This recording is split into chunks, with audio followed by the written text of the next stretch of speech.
All right, so this is video number 4, common buyer objections and resistance. So this part is crucial. Once you understand this, then you really can apply this to all different niches across the board. So this is not very just specific to one niche, it's specific to all niches. And this is going to help you sell better when it comes to your video sales letters and even sales letters. All right, first things first. Let's talk about resistance. Your prospect is ready to put his or her guard up at any time. If you think about when you're talking to somebody, even if you're not trying to sell them something, you're trying to convince them of something. You know, most of the time, they're ready to put their guard up and become skeptical about whatever you're trying to convince them of, right? If you think of those times that you've had that, there are reasons why they're ready to put their guard up. And that is because they've been burned before. You don't really know what kind of experience that they have had before. They may have had a negative experience before. They haven't had any positive experiences. And maybe you are their first positive experience. So with that in mind, it's going to help you sell better, because you're going to be able to provide value. You're going to be able to gain trust from them. By understanding these objections and resistance, you'll be able to put a lot of these into your video sales letter and therefore lower their guard and gain their trust. So buying resistance across niches and markets are very, very similar. They don't really change. They are very similar. So you can use this over and over again once you've learned it. But knowing them and applying them to your products and services will allow you to integrate them into your video sales letter. All right, so let's talk about common resistance, their thoughts behind that resistance, and options and responses that you can take. One common resistance or objection that a lot of people have is they're thinking, well, you don't understand what I'm going through. They're going through something. Maybe the thought behind that is they feel all alone in their pain or problem. And who knows that they may have felt this way for a while and no one just gets it. Maybe they've been through a health problem, and they've been through doctors and people just don't get it because they're in this excruciating pain.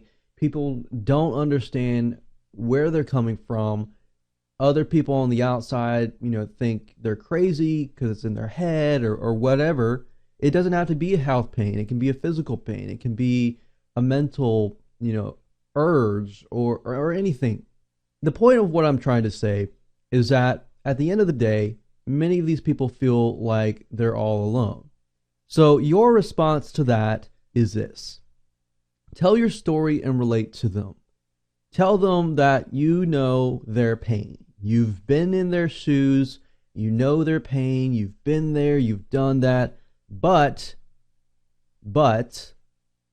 you got out. So the difference is that you got out, right? So if you really know what is the pain and you've done the research that we talked about in the previous video, then at this point in time, you should understand how to relate to them. And of course, if you have a story and you can relate to them, that's actually more powerful than many other things. All right? So the second common resistance is, who are you to tell me anything? I just don't believe you. All right, so that's common. I mean, we've all probably thought that in our heads. And the reason why is because you're really thinking, well, you don't understand what I'm going through. And then when you tell them, okay, I've been there, I've done that, it's like, okay, I trust you a little bit, but not all the way. Their eyes are still slightly shut. Their ears are open and they're listening, but they're not yet convinced. They want to know, how are you qualified to teach them and help them get out of their pain? So obviously your response could be your credentials, your background, your history, what you've been through, and things like that. Your history, your background, your credentials are very, important. So if you have a degree in some area that applies to that, or you have experience, or you have a background in that area, or something to say, hey, I've been there and here's why.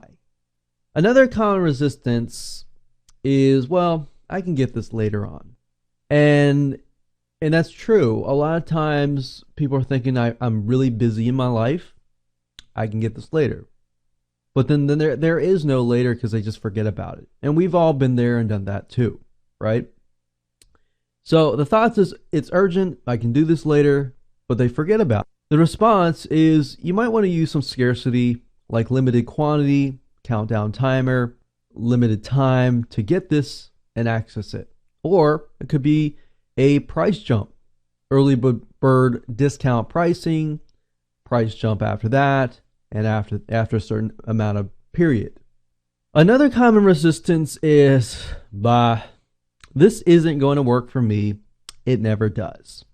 Now this kind of goes back to the first pain that I talked about earlier, and talks about, okay, they've been burned before, they've tried and tried and tried, it didn't work before, why should it work now? And the response in this case can be social proof and testimonials, especially from people who were in their very same skeptical shoes. Now, as you know, before you actually buy a product and service, generally in your head you're thinking, well, I've been burned before, or I've gotten this product or similar product and it just never worked for me. Why should it work for me now? So if you can find social proof and testimonials from people who were skeptical but now they're not, that's actually more powerful than a testimonial just saying, hey, this is a great product. Because most people are in that mindset. They're in that mindset of, I'm skeptical now, I'm open to you to convince me otherwise, but I'm still skeptical. You can if you can get some testimonials or social proof that says, I didn't believe in this because blah, blah, blah, blah, blah, but now I do. That's really, really powerful. And that could be your response. All right, so we're almost done here. This is going to be, we're almost done, close to the last slide. And the other common resistance can be, what if this doesn't work out? So this is kind of at the end of your video sales letter. What if this doesn't work out? And I mean, you can voice these questions if you would like to. You can use these in your video sales letter. What if it doesn't work out? The thoughts behind that is, what if something happens? It doesn't work for me, or it's not compatible for me, or, you know, whatever. The response is a money back guarantee. Now, oftentimes what we found through testing is the longer the money back guarantee, the better, and it just removes fear. So sometimes if you do something like a crazy 1-year money back guarantee, what we found is most people they don't ask for the money back guarantee because they tend to forget about it, or they're like, okay, you must believe in your product so much you're willing to give a 1-year money back guarantee. And you will have some people that will wait to the end of the year, but for the majority of part, I mean, you probably will decrease your refund rate.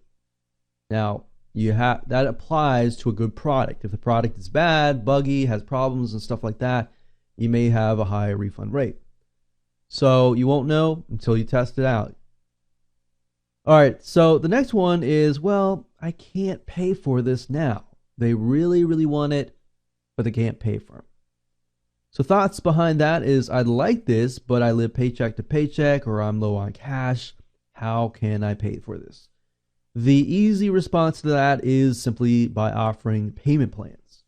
Break up the high ticket item or whatever it costs, break it up and charge a payment plan. Oftentimes the payment plan will actually, when combined together, will cost more than the actual item itself. But people are willing to do that because it removes some risk. And so instead of paying it all up front, they can pay with a payment plan, and you can actually increase your conversions that way. So that's it. Let's move on to the next video, and we're going to start the video sales letter formula. First thing, part one is the next 3 videos, and I'm basically going to go over the template that you can follow so you can write out your sales letter. And then to make it a hybrid, we are actually going to combine technology, and I'll show you what you need to do in certain situations and things like that to make it a smart video sales letter. All right, let's move on in the next video.